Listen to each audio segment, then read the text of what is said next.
How's it going, everybody? Welcome to the Music Production Podcast. I'm your host, Brian Funk.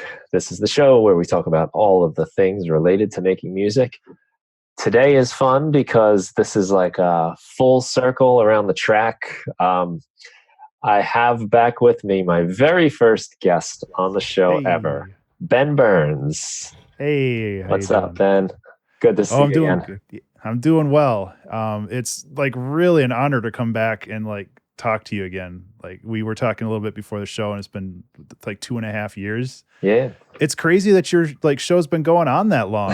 If nothing else, like you're at what, like 150 episodes now? I'm getting there. This will probably be around 132-ish. Oh, nice. Give or take. Yeah, it's been awesome. Been a lot of fun to do it, and that, like, getting to talk to you, like, it's a good excuse just to talk to cool people. Yeah, yeah, and I feel like this podcast kind of very effortlessly replaced the music, or not music, the composer quest. Because Charlie McCarran stopped his, and you kind of brought yours up about a couple months after that, and it was just like this perfect transition for all of these interviews with music producers and all of this other really wonderful stuff. So I've been jamming through these again, and it's been a lot of fun. Yeah, Charlie was guest number 2, actually, Oh, and he was? yeah, he was. I I think must so, I 2 or I 3. think yeah, I gotta go back and listen to some of the early ones. Yeah, his show Composer Quest was great. I mean, you can still listen to it. Yeah. That's one of the shows that made me want to do it too. Just Yeah, absolutely. fun thing. And I listen to so many podcasts, and uh, they're talking about all kinds of things, and I wanted one for music, and get to serve my own selfish needs by asking questions I'm curious about. It's great. Yeah. It's so rare to have just time to talk to people. So Yeah, and it's like dedicated time to talk to people and catch up with people is weird. I was talking to my wife before the interview or the chat we were going to have, and it's just like, well, I haven't talked to Brian in 2 years. It'd be cool to catch up with him. And it's like, it's kind of a weird way to do it, but yeah, it's good to like talk to you again too. yeah, So you too, man. yeah. Well, man, speaking of like impressive streaks, though, you were just telling me you're coming up on the 200th episode of the 2-hour track challenge. I am, and it's been a wild ride. So I That's think so when we cool, man. talked, yeah, thank you, thank you. When we talked last time, um, I think I must have just either started or been doing it for about a year. For those who aren't familiar, the 2-hour track challenge is a music production live stream on Twitch. And essentially, I sit down every Wednesday and I write a song over the course of 2 hours. And I have almost done 200 live streams. And that's really weird to think about. Like I recently went back and I like ranked all of the songs that I had made over the past 3.5 years. And it was wild to hear like the progression of quality from the real basic, like from 2016 songs and all the way up to the ones that I've been making over the past couple months. It's just like it's like such a direct comparison of, if you just keep doing something, you'll get better at it eventually. It Yeah. just sometimes takes a lot of time and a lot of dedication, but it was a lot of fun to go through and listen to all of these old songs. Hmm. Yeah, it's so Yeah. true. I've one of the first days of school, I teach high school English. I probably told Mhm. you. Yeah. And one of the first days I showed this, I'll put it in the show notes. It's just like a simple mathematical equation. It's like 1 to the 365th power, still 1. But like 1.01, I think it is, to the Oh, 365th power is like something like 17 or 34. I forget the exact numbers.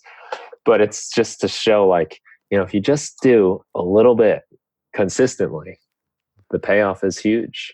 yeah, it compounds, and it's just an excuse to learn every time I do that. And I think that that's really the value of doing that every week. It's not necessarily the song that's done at the end of the stream. It's the Hmm. idea that you just force yourself to sit down and work on something even if it's bad. It's Yeah.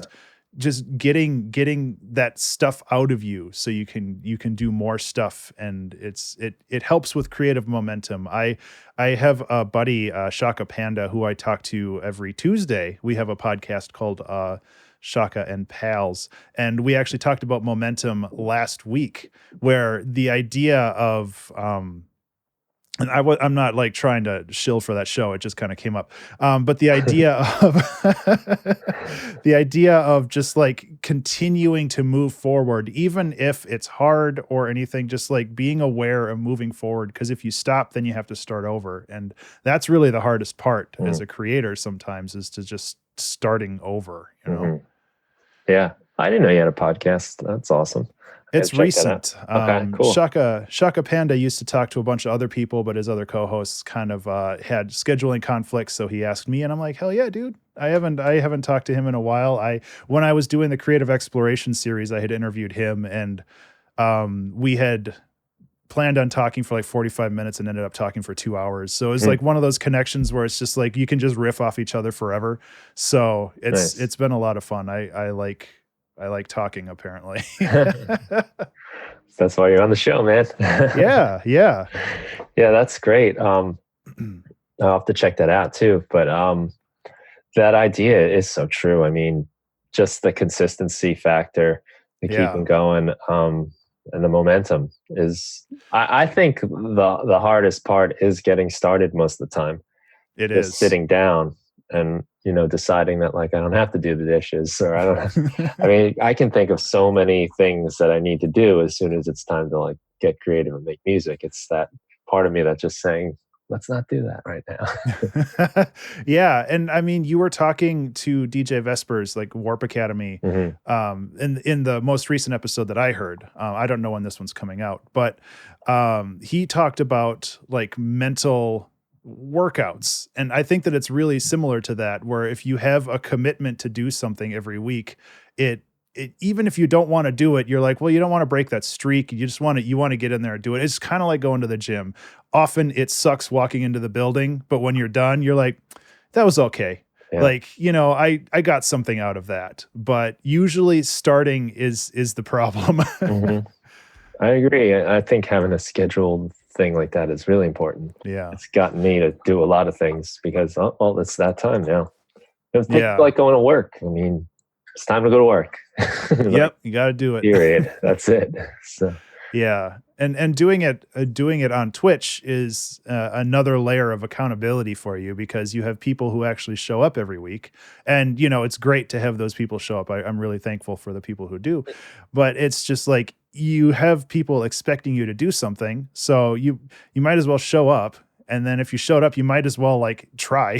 So it's fun to have that schedule where I can just sit down and I can write a piece of music over 2 hours and get all of this feedback from people live, because it turns kind of into this big collaboration instead of just me sitting alone in a studio where it's just me and my thoughts, which for the most part that works well, but sometimes it injects this level of randomness into the ideas for the song, and sometimes it goes in places where you don't really expect, because I mean, there's always the meme where it's just like, there's not enough cowbell in this, but there's been several songs where people kind of joke around being like, well, this could use a saxophone, or this could use like a dubstep drop, and I always try to make those work, even if it requires like a ton of heavy processing. Like I've there's a song recently that actually turned out really well, just using super generic like dubstep drops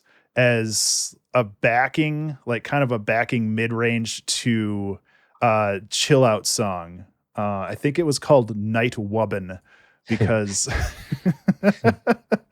I thought that was funny. I'll have to find that link to you, because it turned out to be one of my favorite songs, just because it was so unexpected to have these like really grungy mid-range bass kind of things going on in the background, but they actually fit because they're processed properly.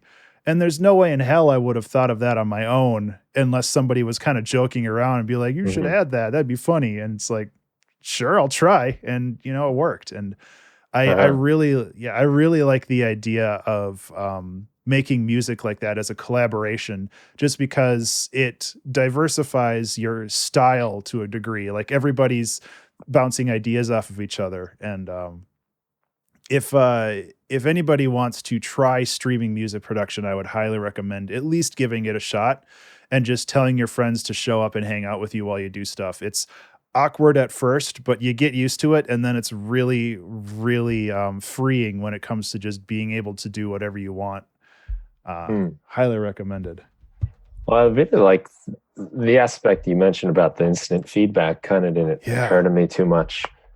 Just the idea that sometimes you can get in your own head a lot, and it can pull you out. I think, like I'm like, there's always a point, and no matter what I'm doing, no matter how majestic it is, where I question myself. I have the self-doubt, and I go, oh, this is dumb, done before, silly, I don't like it, cheesy, is it dumb, is it not complicated or intelligent enough? And it'd be nice sometimes probably to have those people that just say, keep you in the game, like silence the inner thoughts from getting too loud. Yeah, and it's really nice having the time limit for that too, because it forces you to make decisions. And sometimes there have definitely been times where I've gone over. Like there's been some times where it's 3 hours long instead of 2 hours long, and that's not the point of the challenge anyway. The point is to make something. Doesn't really matter what. But there are times where, I go over, or there are times where I'm an hour into this and I'm just like, this sucks. I'm going to start over. And, then it's just a 1 hour track challenge. And sometimes the things that have been made in 1 hour are better than the things I've made in 2 hours. It's just sometimes having that clock ticking down, forcing you to make decisions and not, look at the details and be like, oh, is this kick 1 decibel too loud, or should I like roll off the highs more on it? And it's like, it doesn't really matter. Like the whole idea is just to sit down and hammer something out. And if you like it enough, you can go back and make all the tiny tweaks later. But finishing the main structure is like the main really important part. Yeah, right. You got to get the song first before you start. You got to make your cake before you put icing and sprinkles on it.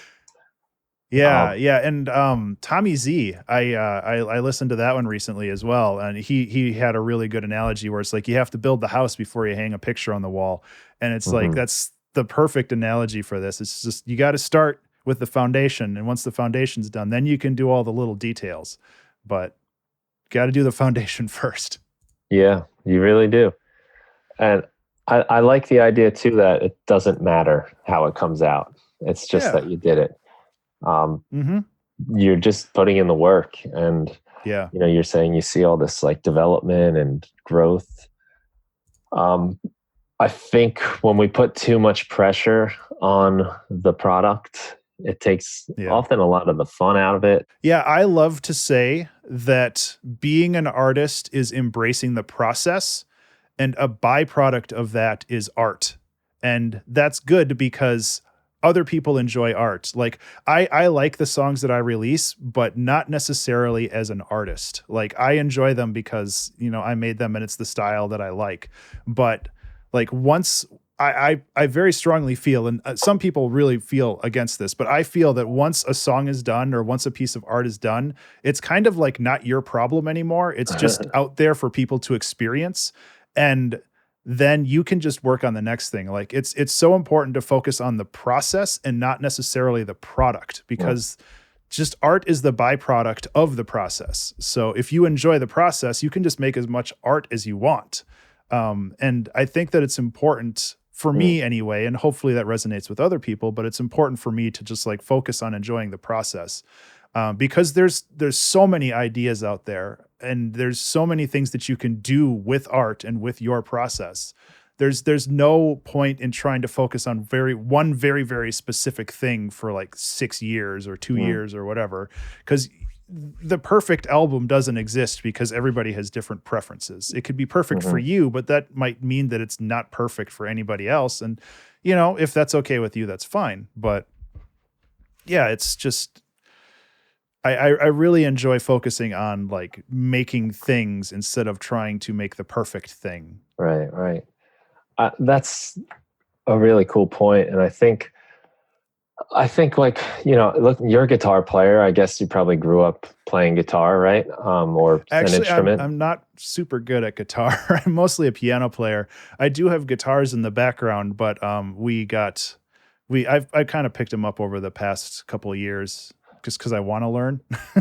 Well, either way, playing an Yeah. instrument like piano, say, Yeah. or me, guitar, Yeah. so much of the process of learning and growing was just playing the guitar. As soon as you hit the note, it's gone.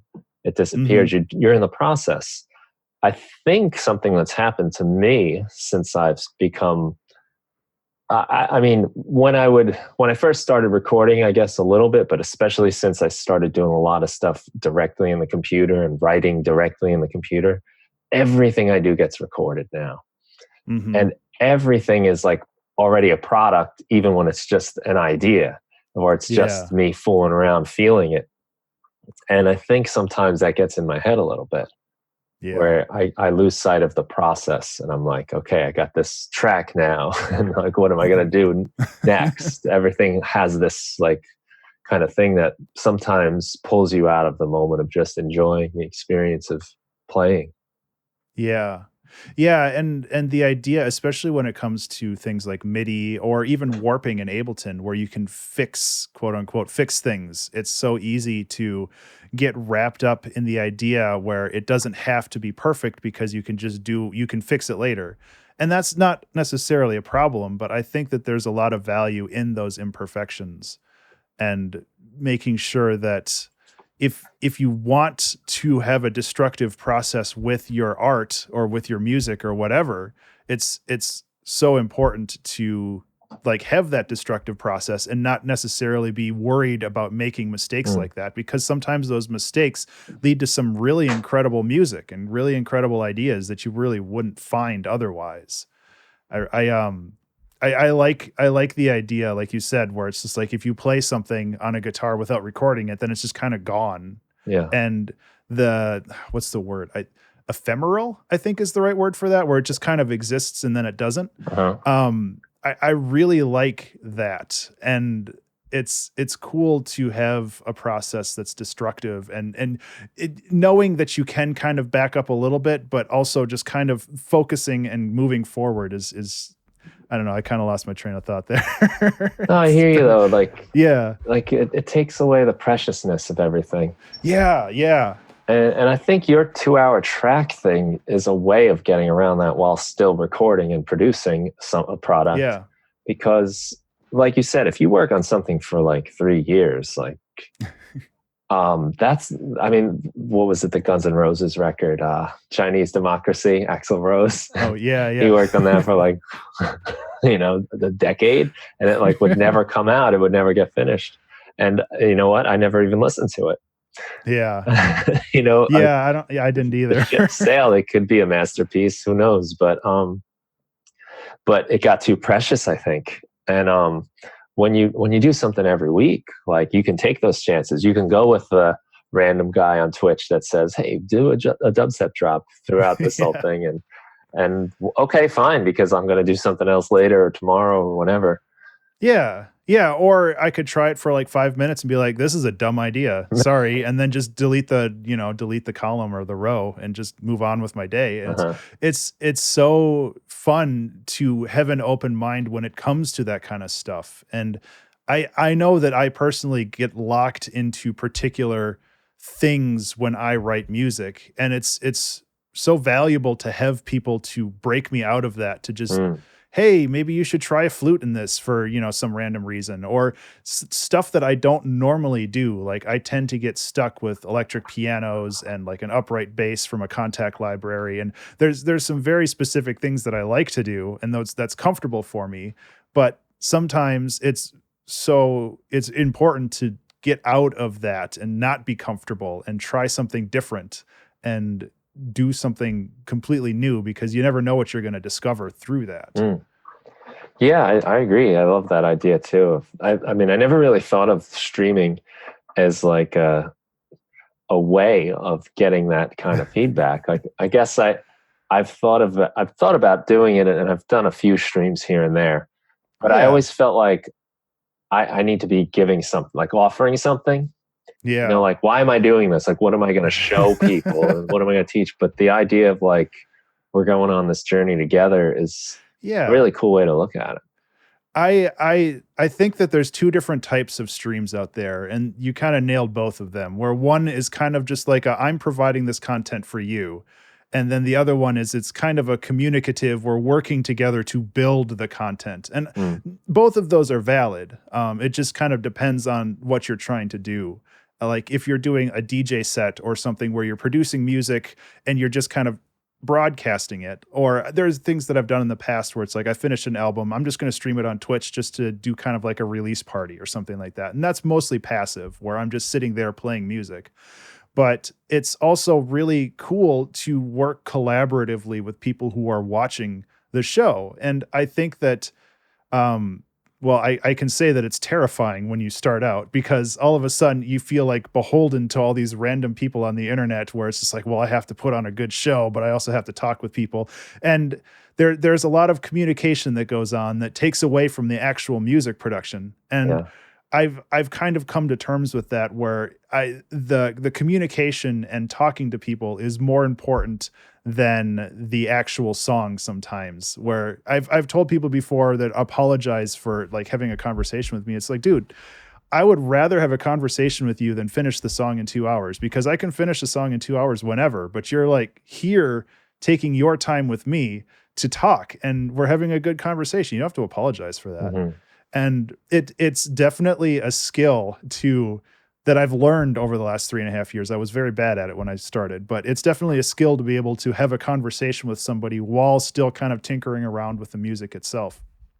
But it's so much fun to be able to do that and have the ability to have these conversations while we build something together. And it's still stressful sometimes, especially when the song is not going well. And you tend to try to avoid a train wreck more than anything else. And I've definitely had train wrecks before in the past where it's just like, sorry guys, this song is miserable, but it happens. And I think that that's just part of the challenge, especially people who come back week after week. They kind of understand that sometimes things just don't work out. And there's a value to that too, to have a very strong example where it's just like, even if you've been doing something every week for the past 3.5 years, sometimes it just doesn't work. Yeah. And, that's just the nature of creativity and making things. And the good thing is that next week we'll be at it again and it'll probably be better. And, that's really the important part. Is just like, you just keep at it every week. Yeah. If it was a slam dunk every time, then it starts to be like, why do it at all? I've noticed that I tend to raise the bar on myself over and over and over. It's like, oh, this song was okay. And then the next week it's like, oh, this song was pretty good. And then the next week it's like, oh man, this song was great. And it's like you keep expecting to get better and better. And then all of a sudden the bar is set so high that when you start the stream, every idea you have is bad because it's not as good as you want it to be. And that's usually when the train wreck happens.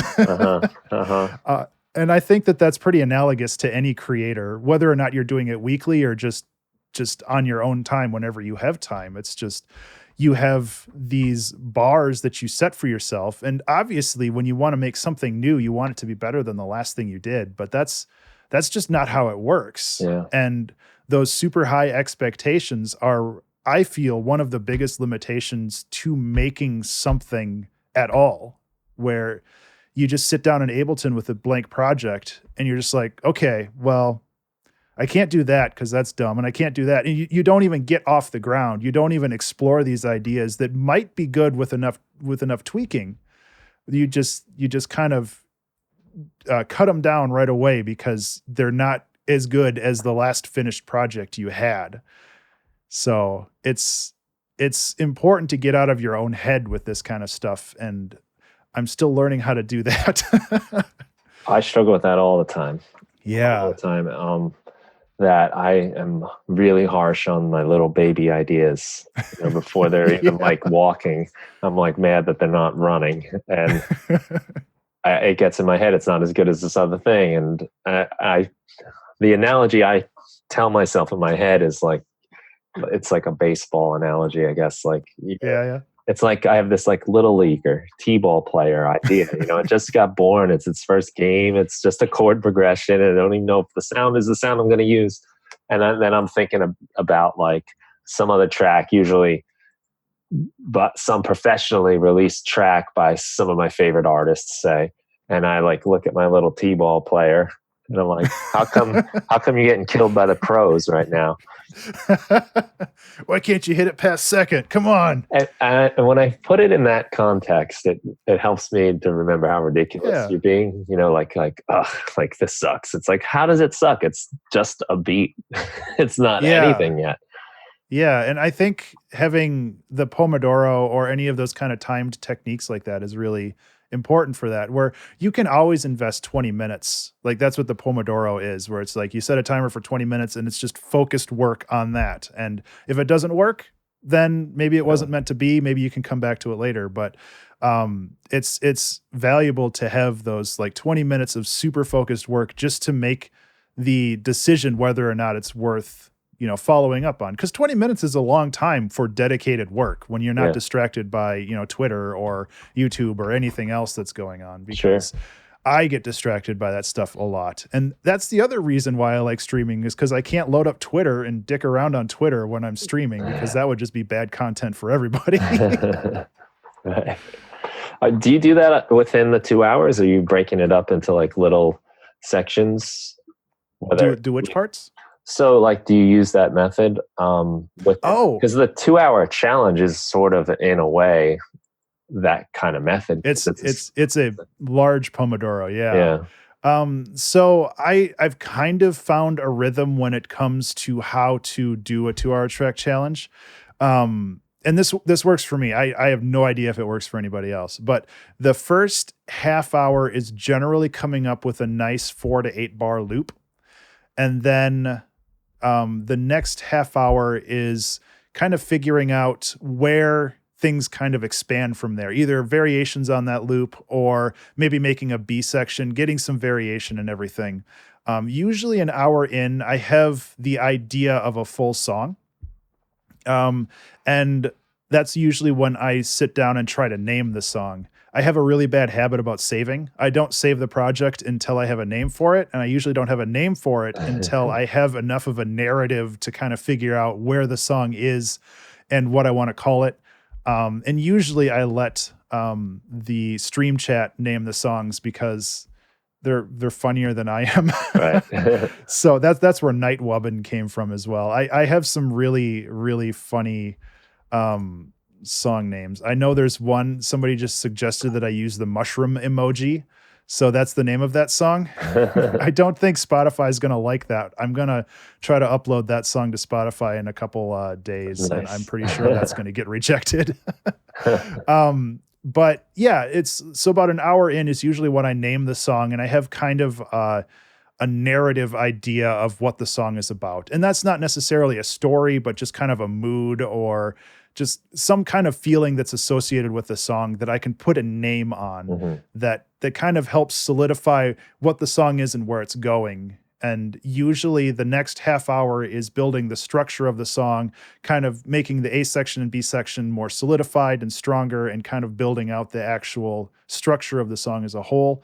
And then the last half hour is more tweaking and putting in like micro transitions or doing various melodic leads that I kind of have put off until the 11th hour, because I tend to do that a lot, where it's like, oh no, this still needs a solo. And I just kind of hit record and bang on my keyboard until something comes out. And that's, it works pretty well overall. And sometimes those times get shifted around a little bit, but it tends to be around that. Yeah. And it seems to work really well for me. And again, that works well for me. I don't know what anybody else's process is. Everybody's unique that way, but just kind of starting with an idea and then building that idea and then building variations on that idea, and then taking all of those variations and building a structure of a song, and then taking that whole structure and making each little bit of it unique so it sounds good all the way through. So yeah, it's actually been really interesting to kind of go through all of that and figure out how my creative process works, if that makes any sense, because it's one of those things where you just have to explore your own creativity to figure out how it works for you. Mm. Yeah. I like that a lot. That's cool that you're able to like see it happen that way, like patterns develop, and just Yeah. to Yeah. know, And like yeah. I guess too, like you have to sort of have a little bit of a mental roadmap, halfway through this thing. So I got to start making some Yeah. decisions. Yeah. Yeah, and there's definitely times where I'm working on something and I'm just like, "Oh man, this instrument sucks," and I just delete it because it's so much more valuable to focus on something that's new. And maybe I rebuild it and it sounds similar but not the same, but at least I know that what I had was not what I wanted. So it's just like you just got to just push it away and start Yeah. over. And the idea of just straight up deleting it and starting over is, I think, really important, because then you're not precious with it. Like you said before, it's not something that you're trying to keep. And it's like, well, I have a backup plan if this doesn't work. And not having a backup sometimes means that you have to have creative solutions to problems. Yeah. So true.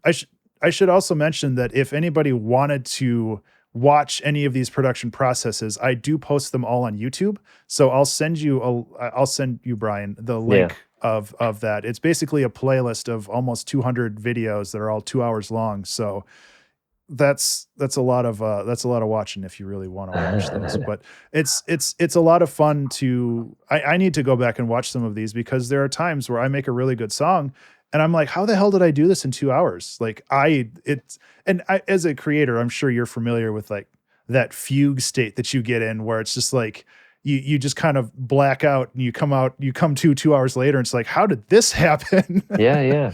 So it's having a documented process of that is actually really interesting, to be able to go back and actually see how some of these songs were made. That would be an interesting So study, because there is the occasional time where the song kind of just pops right out of you, or like you yeah, said, like you just suddenly hours are gone and you've got this thing. I don't have any record of any of that stuff. Maybe like some notes in a notebook somewhere, but nothing yeah, like more than just scribbles. I mean, yeah. that would be a cool thing to be able to look back on. Yeah, there's one in particular, and this is I'm talking specifically about a lot of these, like the mushroom emoji one and stuff, is because I am releasing season 8 on Spotify pretty soon. But there's one, what's it called? It's called The Tree That Was a Forest, and it was this song that's just like this chill jazzy piano stuff, and it has like Bob Ross samples in it because I love Bob Ross. But I have no idea how that song came to be. I've been meaning to go through and listen to this recording again, because it's not like my style at all, and I have no idea where it came from. It's like way jazzier than I knew that I could produce, but I made it. So like, how did that happen? It's a video record, apparently. Yeah, exactly. Yeah. And another fun thing that happens with these challenges is that the end of every season, so basically every 3 months is a season for the 2 hour track challenge. It gives me a way to essentially organize these into albums. But the last episode of every season is a community challenge where everybody provides me with samples. So I go on Twitter and my Discord and everything, and everybody like just piles a bunch of samples into a folder for me, and I have to make a song using only those samples. And those songs tend to be train wrecks, but they're a lot of fun. They're a lot of fun to just be like, okay, how am I going to use the sound of this squirrel in this song? Right. And you can get super creative in Ableton and just like do a lot of warping and stuff like that. But those are a ton of fun, and they end up being really unique songs that, again, like there's no way I would have made this if I was just sitting by myself in my room, because like Splice is great for, just finding random samples online, but you're not going to find stuff that people recorded on their phone randomly a week ago. Yeah. So yeah, there's just so many cool opportunities for streaming. I feel like I'm trying to sell the idea of music production streaming online, but I would love to see more music producers online. Yeah. I would like to start doing it myself, and I have been kind of dreaming of like doing a weekly stream. and I have a lot of notes. This is like how I started the podcast too. It got too big that I can't ever do it until I just. But I have a lot of thoughts and ideas. But the whole premise in my head was really, like I said before, like I need to have something to offer, and I like that you're getting me off the hook on that. I Yeah. can just Yeah, it's show not up. offering it's not offering something as much as it is just showing up and being available to talk to people. I like to say that like Twitch streaming is kind of like casual voyeurism. Like you get a little bit of a peek into somebody else's life, and it doesn't really necessarily matter what that person's doing, whether it's playing video games or, I mean, there's cooking shows on Twitch where it's Mm. basically just a camera in somebody's kitchen, you know? It's whatever. It's not the point isn't what's happening on the video. The point is the interaction that's happening between the people. And I think that that's the important part that a lot of it kind of gets missed sometimes. Mm. So Just kind of technical question. Why Twitch sure. instead of like stream? Because you put it on YouTube anyway. Why not just stream on YouTube? Is there? I don't have a lot of experience with Twitch. I honestly, that's a difficult one. Okay. I used to use something called restream.io, which allowed you to stream to Twitch, YouTube, and Mixer at the same time. But it made the chat really, really messy because it essentially aggregated all those chats into one chat, and then everybody had to look at it differently. And it was a big pain. And by the time I had everything going, I had the largest following on Twitch. So I was just like, okay, well, let's just move everything over there, keep everything focused there, and then move forward with that.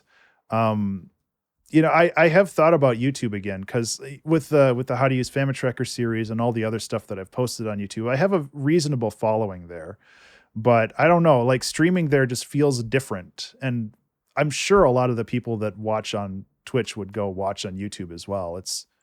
I mean, everybody has a YouTube account these days. So I don't know. That's something maybe I should think about again. Yeah, I'm only asking because I don't have any real experience on Twitch. Yeah, if you have, I mean, if you have a YouTube account, like there's no reason to not stream on YouTube. I guess there's really no benefit to it that I know of. Like there's a great music community on Twitch. I think Mixer has a pretty good creative community. There's definitely a lot of people there, and the community in general on Mixer is very, very good, like very positive overall. I'm not even familiar with that Mixer. Mixer is, it used to be called Beam, but then Microsoft bought it and then they changed the name. It's a really cool platform. It's starting to compete with Twitch in a pretty big way, which is good. It's good to have competition in that space because Twitch was just kind of there and that was about it.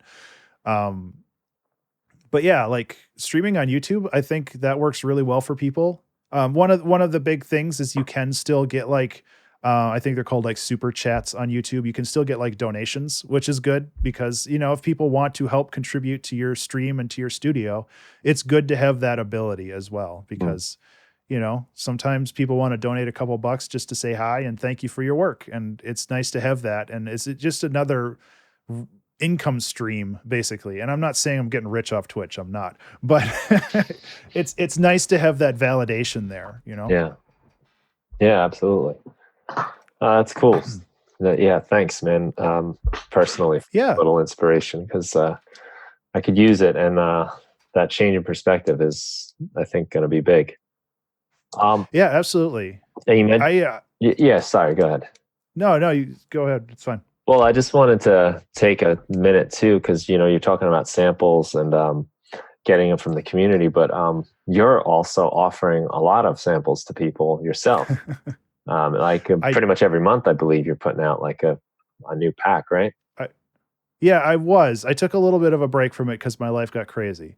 But I'm hoping to start back doing that again within a month or two. I want to go out and record a couple packs before it turns to winter because then it gets a little bit more difficult. But yeah, you inspired me on that actually because you released so much content when it comes to Ableton packs and other sample packs and stuff like that. And I was just like, oh man, that looks like a lot of fun. So I started doing that. The first thing I did was a year and a half ago, I made this, people on stream can't, or people on the YouTube podcast can't see it, but I made this little Springbox thing, which is essentially just a Paizo element inside of an Altoids tin with a bunch of springs and stuff screwed onto the top of it. So you can make all of these really crazy metallic sounds. Mm. And I absolutely love this thing.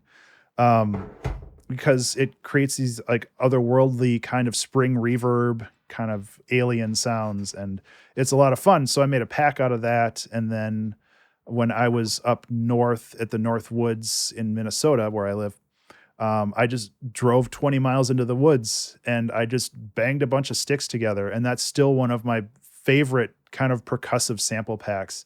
Just all of these really clean recordings of That Get just Wood. the Get Wood sample pack.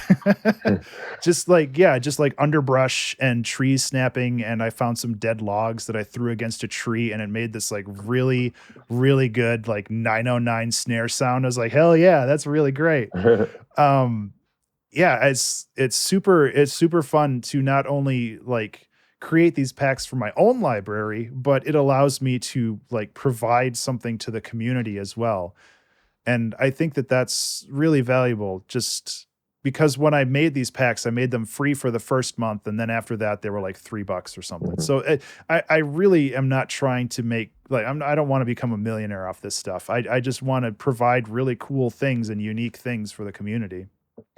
Yeah, I need to start doing that again. Those were super fun.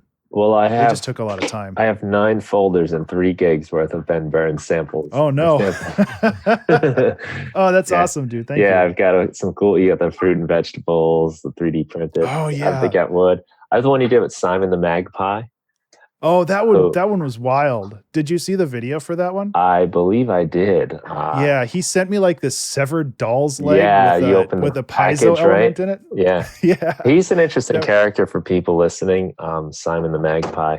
yeah, he's He's cool. he's kind of almost like a horror, like creepy thing going on with the work he does. He likes to dismantle a lot of toys, and I guess circuit bending is part of what he Yeah. does. But yeah, it was cool to see you working with him. And in the video, you open up this package, I guess, that he sent you of severed doll parts. And It was so much fun though, because I think that Paizo element had a magnet on the front of it as well. So you could actually attach it to a piece of metal. And I have like the desk behind me has this big piece of sheet metal in the back. So I attached that to the sheet metal. And then when you push on the sheet metal, it just creates that, that thunder sound when you shake a big piece of metal and stuff. It did that. And it's just like, oh, this is so cool. So it's even random, like completely random stuff like that was so much fun to play with. I need to pull those out. I still have them kind of around here somewhere. He also sent like a fountain, which with a Paizo element in it. So you have this fountain, you get this really interesting kind of distorted sound of water because it's getting resonated through the plastic and all that other stuff. Mm. Yeah, I need to pull those out again. That was a lot of fun. Yeah, there was a lot of cool stuff, and people can check that out. I guess they can go right to your site to get that. Yeah, yeah. I have those on Gumroad. I couldn't find a good place to host that, but Gumroad is a really cool service. I'm a big fan myself of Gumroad, and I just think I might have found them through you. the service is really smooth and and they're very good with the support. And yeah, I had the founder on the podcast. Oh, you did? I need to listen to that one. I think that was like around episode 95 or so. He's a painter, so he's a creator. He's an artist too. So he made this whole platform because he needed the platform. And it definitely has that like feeling of like, this is like made by one of us. Yeah. And yeah. I follow him on Twitter. It's Sahil, right? Yeah. Yeah. I need to listen to that one. I absolutely love him and the way that he is running his company. It's like 100% transparent. Like if you go on Twitter, every month he posts like earnings, how much was distributed to creators, all of this stuff that nobody else is really doing because everybody else is this large company like Patreon and Kickstarter and all this stuff. I think that Gumroad is really in a position to offer a challenge to all of those because they're like super union, they're very transparent with their business, and they're so small and agile that they can actually kick a lot of butt. Yeah. And they listen, they really do. They really pay attention to what people say to them. And I'm very like happy to like work with them for sure. Yeah. Absolutely. And I'm definitely gonna check that one out. yeah, yeah, and he's the one. I kind of alluded to a point that he made that really stuck with me was about that whole idea of like if you work on if in his case, if I paint every day, I can get experimental. I can try weird things, but if I'm doing Yeah. one a year, I have to do a Yeah. proper painting, and it can't Yeah, happen. each one is valuable. Yeah. Yeah, so he was definitely a cool guy to talk to, and the company's Yeah. great. But yeah, you guys should check out, listeners, the variety of Ben Burns sample packs. I've got a bunch on my computer that I think I've made it into little spots here and there. I might I also think have like some Ben Burns like drum racks built off of some of the stuff, oh, in nice. there. Nice. I know at one point we were talking about making a collaborative pack, and I Mhm. still want to do that. That would be a lot of fun. Yeah, I think so. I think probably our best chance would be you send me something, or I'll take something I have and just build some racks and process the sounds a little and see what we can Yeah, do. I would rather make something fresh just because it's fun that way. Yeah, So I'm when I get back into making packs, I'll definitely keep you in mind, and then we can make some really cool Ableton racks and cool. some other stuff. I've done other collaborative packs before. I've worked with Michael Watson, who is a really cool and talented. She works with lo-fi hip hop stuff right now. Hmm. But like what we did is I recorded probably like 30 samples and she recorded like 30 samples, and we mashed those packs together and each made maybe 10 drum loops out of them. It was so much fun to have the ability to make drum loops, which I'd never really done before in a focused way. Just kind of like, I'm just going to make like an 8 bar or 4 bar loop and, not make a song associated with, just make a loop and have the packs, like the samples all collated together. So all you have to do is mash them together and maybe do, processing, other harmonic processing to them. But it was a ton of fun just to kind of see what we both put together and made. And I've definitely used that pack in some of my prior songs. It was like, I think it was called the Ben versus Micah pack or something like that. That's funny. Yeah, I'll have to yeah. look for So that. collaborating like that and just both of us like taking samples and mashing them together into a pack and then using that pack to make something. Yeah, I think that that's something that I want to do with more artists out there, and then just offering that pack as a 50-50 split to, whatever. I don't make a ton of money off the packs, but like I said, that's not the point. Yeah, So, yeah, and it gives you like material to do the challenges on, yep, and yep. I think like if your sample library and Ableton library is anything like mine, it's very overcrowded, Yes. and from a lot of just even the stuff I'm doing, and then all the fun stuff I download all over the internet. I mean, most of the stuff I have, I've never even touched, and Oh yeah. it's so important, I think, to like decide, before I start working, like, all right, I'm going to try to mess with this. So those types of projects tend to be the things that yield results for me, is when I say, all right, I've got these sounds, I'm going to experiment with these and try to do something with it. Yeah, I know that I don't know if it's a production studio or something else, but the group From Mars, they make a lot of sample Sample from packs, I think. Mars, samples Yeah, from Mars. samples Yeah. from Mars. I know last year they had their entire library on sale for like $30, and I bought that, and it was like 30 gigs of audio, and I Uh-huh. haven't used much of it, but I really need to dig into that because some of that stuff was profoundly cool. Oh yeah, they do really cool Um, stuff. yeah, they mostly like work on sampling vintage Mhm. like hardware, which is really cool and unique. So I need to get through that and just tear through those libraries and see what I can find. Yeah, yeah. It's you get all this stuff, and it's so easy, on the computer to like kind of lose it. I mean, if you Yeah. had if they took up a physical space in your room, you're like, all right, here, let's pull these guys out. But like things get tucked into folders, and they're gone. Yeah, yeah, exactly. And I recently downloaded like a sample essentially like a VST that collates all your samples into like one big folder. So you can just hit random on it a bunch just to see what you find. I need to use that more often. I don't have the name for that offhand, unfortunately. That's not by ADSR by any chance. I think that's the one. There's one by ADSR and there's another one by Cloud something. I can't remember the name of it. I think I have the ADSR one. But just the ability to hit random sample and just see what happens is really valuable. And that kind of goes back to the idea where if you're making a song every week instead of once every year, like you have the ability to make dumb art. And I love the idea of making dumb art where it's just like, this is really stupid, but I love it. And I think that there is a lot of value in making art that doesn't really serve some greater purpose when it comes to like the intellectual advancement of society or something. One of my favorite songs from this year is called 17 Mind-Blowing Facts About Outer Space, where I took a BuzzFeed article and I just recited the 17 mind-blowing facts about outer space. And I made a song as basically a backing track for that. And it's legit one of my favorite songs of this year because that backing track, it sounds like this like weird science documentary kind of song, but it's really well produced and everything is really tightly organized with the 17 facts, and things change around when it's like when space is silent, and then the song gets quiet and what was it, like Mars is inhabited solely by robots, and then there's like all these beep bloops and it goes into like bit crushed mode and stuff like that. And it's just like all of this stuff is reacting to the facts.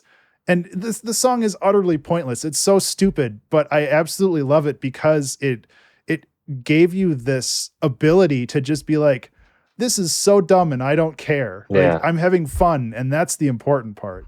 So I'm always happy to find an excuse to not take myself very seriously. Exactly. A lot of times when I get together with some of my friends and we're just jamming, picking up an instrument, it almost always gets silly. And it's like we're just laughing and having a good time. And sometimes cool things happen too. Oh yeah. When your like guard is down and you're not like, I'm an artist, and it's like I'm an artist. Do something important today. Some of my favorite songs are the ones where I'm just laughing because it's so absurd. And sometimes those songs come out like extremely good. Like even though this was a dumb idea at the start, it's like, well, this turned out really good. And sometimes it doesn't, and that's okay. But if I end up like laughing and super enjoying myself on the stream, that's what I know that this is one of the good ones. Yeah, because I guess like that happens more often, I think, than it sort of should. Like when you're laughing, you're goofy, and you wind up with something kind of cool anyway. But I think it's because you're not being judgmental and you're letting things through that maybe you wouldn't normally let through, trying to have your deep artistic statement happen. That's a really good point. I like that a lot. Like exactly. I can't agree with that more. Just like stop judging yourself and just make things. If it's bad, it's okay. You can make something else tomorrow. And if it's good, good job. Somebody will like this. Yeah, that's pretty funny.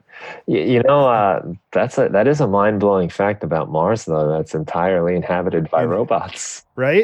Yeah, and there was another one. I'm trying to remember. It was a BuzzFeed article and inherently stupid that way. But there was another one where it's just like, I think it was Venus, where the year on Venus is shorter than the day, so like the planet rotates slower than it orbits. Oh wow! Which was like, that was like, I was like, wow. That is genuinely cool. We think of days as like parts of the year, but now the year is part of the day.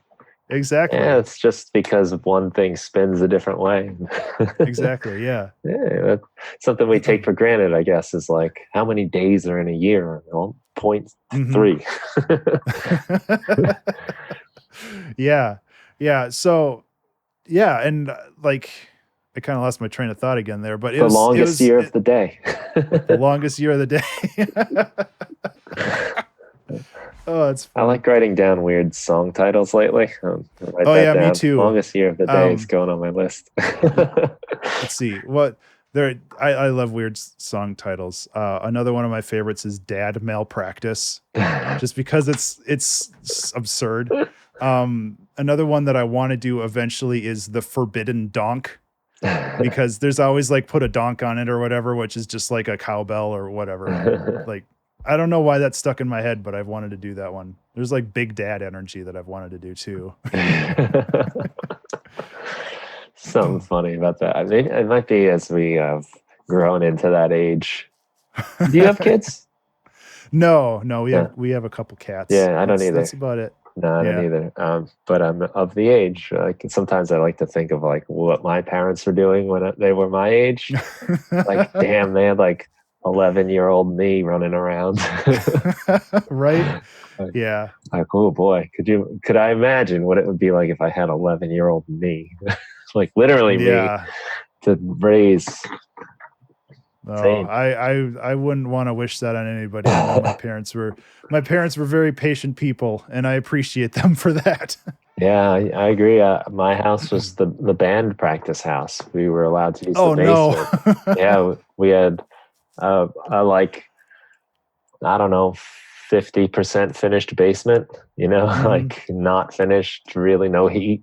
But we were allowed to play music down there, and oh man, and we were like, let's practice 3 times a week. Like we were getting like Oh all no. serious, and I just think like, man, my parents were really good sports about that.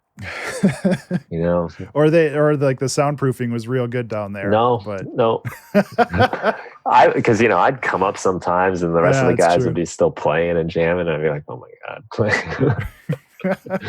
My basement growing up was an outdoor entrance basement, so Oh, you okay. felt like you weren't in the house anymore. You felt like you're somewhere else. It was very easy for Yeah. us to like get in this other universe. And then, sometimes I come upstairs and maybe just get a drink of water for everyone. And like, there's my mom, my dad. Like Oh we're doing man. all kinds of weird stuff down there. It's like, oh yeah, there's like the reminder of like how weird Oh you've man. just gotten. Yeah. Yeah, that kind of brings you back down to earth sometimes. It does once in a while down here. Like my wife might come in or someone maybe they're over and like they come down and I'm like you get like Oh caught no. like, oh, I've been down here being really weird, especially if you're in Yeah. headphones and you're Yeah. like Yeah. singing, blabbering into a mic. I don't do a whole lot of lyrics in my music, and that's something that I'm trying to get better at. Mm. Like maybe that's a question for you, because I know you've done lyrics in your music. No? No, I do. Okay. But I was like, I thought I I make did. the face like, uh-oh. I don't know if you want to take advice And from me. everybody's experience is different with this. So it's Mhm. just like I'm just trying to absorb data at this point and try to figure out what works for me. My favorite So way of doing lyrics these days isn't writing them really. It's more setting up a beat, a loop, something to jam on, putting a mic on, and then just like gibberish until I start finding melodies. I start finding like where the consonants go, where the vowels, where the long oh held yeah. notes are. And then inevitably you start saying things, Yeah. or you say I things that yeah. sound like things. And that's usually where I get the oh, that's a cool line. All right, now I got something to Yeah. work off of.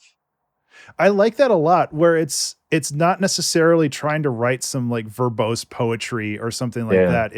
It's finding something that fits the music structurally. And obviously the music can be edited to fit the words once they start coming Mhm. in, but like finding the consonants and kind of like where the hard sounds are, where the held sounds are. I like that a lot. I'm gonna have to try that at some point. Well, it's like I'm like in school, I'll tell students like lyrics are poetry, but I don't mhm. really believe that. Like their lyrics are meant to be heard. I mean, some people like Yeah, I think like like Simon and Garfunkel or like Leonard Cohen, like that's yeah, poetry. Like, but I think for the most part, like lyrics aren't really meant to be read; they're meant to be heard in the song. yeah, yeah. Out of context lyrics are often Yeah, sometimes. really really not that profound, Baby, but when yeah. You know, yeah, it doesn't look good on a yeah, page, but it might feel good in the song. yeah, you need that context of the music to really drive the point of the lyrics home. Yeah, Yeah, I like that though. yeah. That's to me has been probably the most natural way to come up with lyrics. A lot of times, once I have that stuff, then I can sit down with the pen and paper and flesh it out. Hmm. But I like the kind of gibberish until I start finding phrases and Hmm. you know, because to me, like I need to know where like the rhythms are, where the consonants are like kind of where the rhythm happens to me, and the vowels are more like where Yeah. the notes happen. So I'm like looking for where they go. You know, what's the like rhythmic phrase? And sometimes that happens when you're like "Ba chum boo doo boo doo," you know, until like you, until you've sort of got like a movement, and then okay, we can say something. Yeah. But a lot of Yeah, I'm gonna subconscious like dumping happens too. Like when you realize, what did I just say? You listen back and that's a deep, deep, dark doorway that just let something out. Yeah, I'm really trying to add more lyrics, not like forcing it, but it's like if the opportunity presents itself, because I know lyrics are really a good way of connecting music with people. Yeah. And I feel that there's a lot to say, even with simple lyrics. Like I know like even some Radiohead songs and stuff like that, where there's only like 10 words, but they're still super profound because it the music elevates the lyrics and the lyrics in turn elevate the music, Mhm. and it's kind of just this really cool feedback loop, and I want to learn how to get better at that. And it's just like everything, you just have to sit down and be really bad at it for a while before you're good at it. Last week at the 2 hour track challenge, I tried doing lyrics and it came out okay, but it's like one of those things where if the opportunity presents itself again, I want to try again, Yeah. and I'm just trying to figure out how to make that actually happen. Well, it would take a lot of guts to, I think, you know, to do that live. Like, because I mean, my process would be really embarrassing, I think, for someone to watch. Um, Yeah, mine is too. because it is, it's just a lot of like gibberish, and sometimes you say things it's makes no sense, or maybe Mhm. it's like I said, like like that you might need a therapist to look at. There's some like weird Freudian thing happening. Oh, that's funny. But it is it's a very free way to do it. I feel like it's Yeah. not like, you know, okay, I gotta squeeze this in, and you know. Yeah, it's not like math. You're not trying to fit this X number of syllables into this line Yeah, and still make it comprehensive with the thing you're trying to convey and all this I've other never had a lot of stuff. luck with that, honestly, like Yeah. where I've been able to like write lyrics and then put music to it, or have music and then force the lyrics Yeah. onto it. And that feels like the quote unquote traditional way of doing it, which is why I'm so like focused on trying to do it that way, but maybe doing it more the way that you suggested, which is more kind of free form and treating the vocals as an instrument and making it fit in there in that way. I Mhm. think that that probably works better mechanically from my workflow perspective. I'm going to have to try that. Yeah, I don't know. I mean, there are people, right, that start with lyrics and then come up with songs too. Oh yeah. I don't think I'm that person. And you know what? Like in truth, too, like I don't enjoy writing the lyrics as much as I do the music or the melodies. You know, the Yeah. lyrics become interesting to me when the music is there, Yeah. Yeah, I think the I melodies are again, there. like I feel that it's important that the music kind of if the song has lyrics that they kind of work off of each other in some way, but I feel that you can still get a lot of expression just through the music itself. And I mean that's Mhm. I think I said this last time that we did the podcast, but like that's the reason why I have the band name Abstraction, because essentially what music is for me. It's an abstraction of your feelings and your thoughts and your past and your history. It's like every time somebody listens to a song, it's going to be different because it's based on how they feel Yeah. or, their past. Everybody listens to a song, the same song, differently. And I think that that's absolutely fascinating. Mm. And yeah, just how music affects people in such different ways, even though the music itself is the same, is really profound. Yeah, I like to think a lot about the point of the song I'm doing too. What Yeah. is the person listening to this doing? Um, Yeah. like what atmosphere? They had a party, they had a bar, they going to sleep to it, and that really only first started happening to me, I guess, like in one of the last bands I played in. We knew we were going to be playing at bars because that's where all the shows Mhm. are. We knew that was the Yeah. atmosphere. So like, we're going to make these songs as fun as possible. They're going to be high energy. They're going to be silly and not serious, really. Yeah. You know, we're not trying to be profound artists here. You know, we're trying to write like we did a lot of 12 bar blues and like almost like punk rock, surfy kind of Oh, thing. nice. And it was just fun. And it was really cool to just know like, this is what we're trying to do with it. And this is when you're going to hear it. And lately too, I've been into like getting really back into like listening to a lot of music before I go to sleep or as I'm going to sleep. So that makes Mhm. me seek out a whole other style of music too Oh, yeah. that Yeah. I've never really spent a lot of time exploring. There's a really cool, I haven't listened to it in a couple weeks. I hope it's still going, but there's like a really cool YouTube channel of I think it's just like ambient modular music. Oh. It got a little attention, I think, on like Synthtopia, maybe Oh, okay. EDM, Create Digital Music too, because that's Mhm. where I found out about it. One of those two sites, anyway. Um, but it's just 24 hours of ambient modular, like weird music, and Mhm. I found it like really nice for my like bedtime sessions. You know, like stuff to put on before I go to sleep. Yeah, yeah, there's actually I've this is kind of a deviation from that, but the idea of like AI generated music that just streams permanently.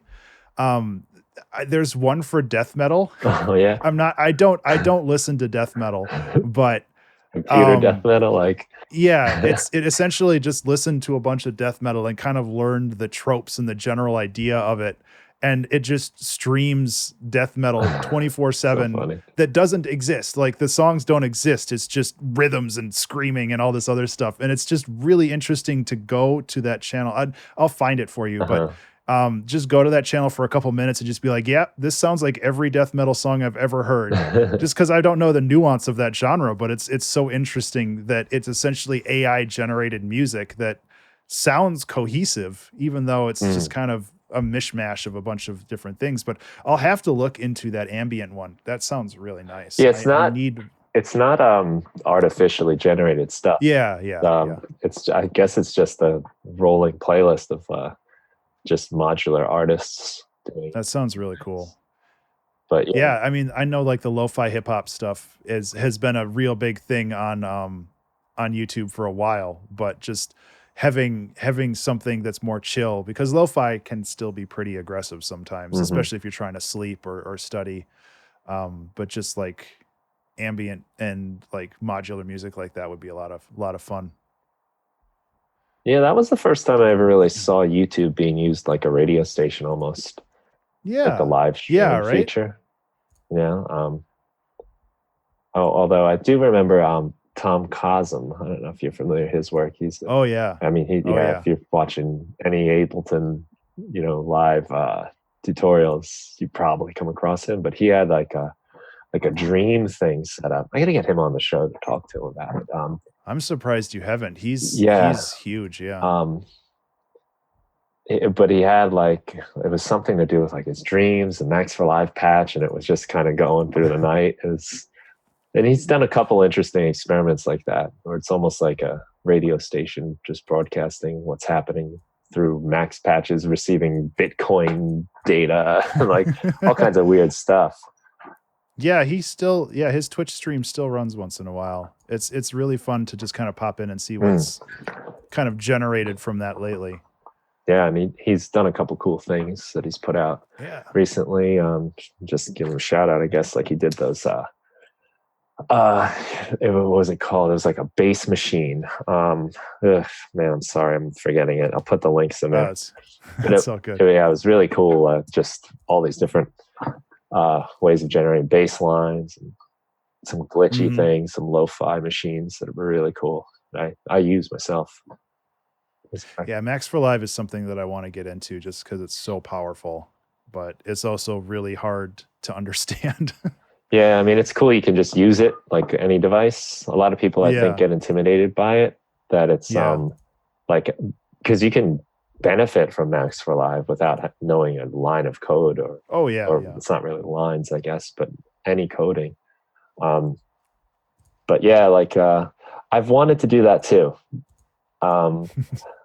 But it's like so many people are doing such cool stuff already that I've decided, like, sometimes you can't do everything. Yeah, and that's a whole nother conversation right there. But one of the reasons why I would love to kind of understand Max for Live better is because I could, for fun, integrate it into the Twitch stream. So it's like, and I wouldn't do this all the time, but have people from chat be able to control Ableton, like as I'm working on it and stuff. But that would be a mess waiting to happen too. One of those wrecks. Yeah, wreck broadcast. It would be fun. It would be fun to do, but yeah, it would not be a long-term solution. It'd just be kind of a fun little project. You might get something weird and unexpected fun out of it. Yeah. So what are you planning for this? Is episode 200 going to be a big to-do, or are you just going to let it be another episode? I kind of want to make a party hat out of it. Yeah, I have like, nobody else can see it. Oh, it's not plugged in right now. There we go. I have party lights in the background. Yeah. Nice. So it's like, I have party lights and stuff that I can do when somebody subscribes. Maybe I'll have that going. But for the song itself, for episode 100, what I did is I went and sampled all 99 prior songs, and I made a song out of those samples. And it turned out real bad because I didn't know what I was doing. So I think this time, when I have 199 samples to work with, or 109 songs of samples, I think it's going to go okay.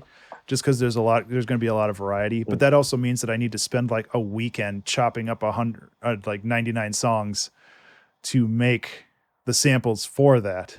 So that's going to be a big process, but I think that it'll be a lot of fun. I'm looking forward to it. I'd love to make a big to-do out of it. I mean, especially if I could like get in touch with Ableton or some of the other like actual music outlets, like being like, oh man, this dude's been making one song every week live on Twitch for the last 4 years. Yeah. You should check them out and stuff like that. I think that it would be like a cool marketing opportunity for me too. Like marketing and all of this other business development stuff is something I'm trying to understand better. And it's really confusing, but yeah, it is. Just trying to, yeah. It's the last thing I like thinking about with all of this stuff. Yeah. When I give it a little attention, it does help. Sending out an email or posting socially, like, it's the afterthought always for me. But there are people who make it their whole career, and I mean, be helpful, I suppose. It's so important, and I hate doing it, but it's also so important. And if you want to be a musician full time, that's kind of the route you have to take. You have to put the time in, not only with your creative side, but also with the mechanical side of the business development, and making sure that, you have a proper way of handling money and press and all this other stuff. And I'm still learning all that. Yeah. So that's fun, but it's also important. So that's like about a month from now, roughly. I think it is October. I think the last weekend in October. No, it's October 23rd. Okay. So it'll be a week and a half or 2.5 weeks from the time of this recording. Wow. Or so. Yeah, because the 9th Yeah, and there's something else coming out this weekend, which I don't think this episode's coming out this week, so it'll be too late then. But I also host something called the 2 hour album challenge, which is a community event, which I'd also like to talk about real quick. Yeah. Which is essentially I help host a 2 hour track challenge over the weekend for everybody. And I pull a random theme, and everybody has the weekend to do a 2 hour track challenge based off of that theme. And what we do at the end of that is we compile all of that into a giant album on Bandcamp. And that album, any sales from that album go to benefit animal rescue that we work with in Minneapolis. Oh up wow, here. that's So it's a ton of fun. Last volume, we had 37 entries. I think we had quite a few people participate. It was really nuts. Yeah, volume 7, the theme was change, and we had 37 submissions. So it's a ton of fun, and anybody who does music production, I can give you the links for that. It's essentially 2hac.abstractionmusic.com. 2H. And 2HAC, 2 hour album challenge.abstractionmusic.com. And that will get all of the information you need for it. Since this episode's probably going to come out after the volume 8, which is this weekend, the next one is in January. I do it every 3 months. So early January is the next one. And obviously anybody who wants to participate is welcome to. I try to make it as open to anybody as possible. Like, doesn't matter what genre you make, it doesn't matter your experience level. Like if you spend 2 hours and make a 20-second song, that's perfectly fine. It's like it's basically what we've been talking about the whole time. The process is the important thing. Just sitting down and making something is the important thing. And being able to do that along with a whole community of other people is incredibly valuable. Like, it's such a positive community. At the end of the challenge, we have a listening party where we all sit down and we listen to the album as a whole. And there's just this huge outpouring of positivity and support for everybody, because everybody went through the same challenge together and everybody kind of suffered through it together. And they're all so positive, and everybody has nice things to say about the music. And it's just so cool to be able to sit down and listen to all of these songs back to back with, a similar theme. And one of the prior challenges, I think it was myth and legend.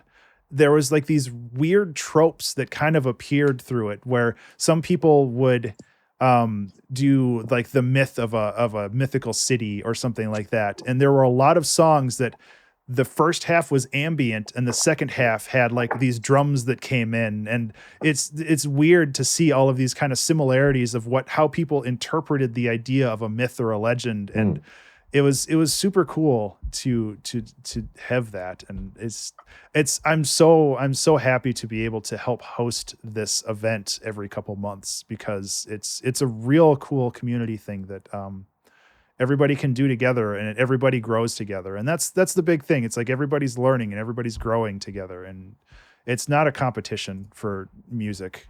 It's just not. Yeah, I agree. Yeah, that's a really cool spirit to do it in. Yeah. And if anybody wants to check out the music, it's all free to download. It's 2hac.bandcamp.com. So you can find all the albums there. Cool. We'll put a link there for that too. Yeah. Nice. That's really nice. So anything else we should alert the folks at home about? I mean, that's a lot, honestly, but it is. There's some ambitious things and some like big milestones too. It is. I mean, there's one other thing that's happened. This happened like 2 years ago, but I did release a game on Steam. Like, I am a game developer in my spare time as well. I released a game called Color Jumper. That was a ton of fun. And it did okay. But that's the point, is that I made it, not necessarily that I didn't become a millionaire.